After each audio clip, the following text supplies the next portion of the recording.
Et puis, vous le savez déjà, l'année 2014 au Burkina Faso a été marquée par la mise en œuvre du continuum éducatif. La réforme prévoit le transfert du poste primaire et du préscolaire au ministère de l'Éducation nationale et de l'alphabétisation. Cette réforme donc qui a fait couler beaucoup d'encre et de salive.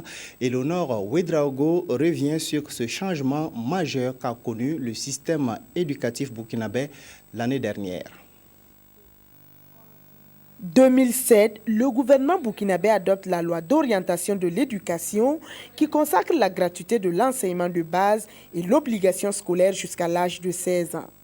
Une loi dont l'application conduit au transfert du poste primaire et du préscolaire au ministère de l'Éducation nationale et de l'alphabétisation en 2013, appelé Continuum éducatif.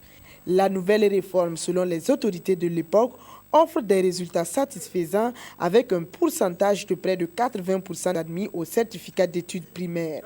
Cependant, la mise en œuvre du continuum éducatif rencontre certaines difficultés. Le manque d'infrastructures et de personnel qualifié pour la bonne marche de la réforme.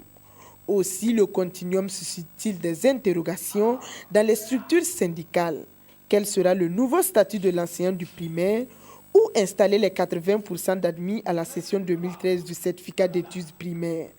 À toutes ces interrogations, les premiers responsables de l'enseignement de base d'alors ont tenté de donner des réponses avec le projet de construction de plus de 1500 salles de classe et le recrutement d'enseignants. Des projets qui devraient être revisités par le nouveau gouvernement de la transition pour une éducation de qualité au Burkina Faso.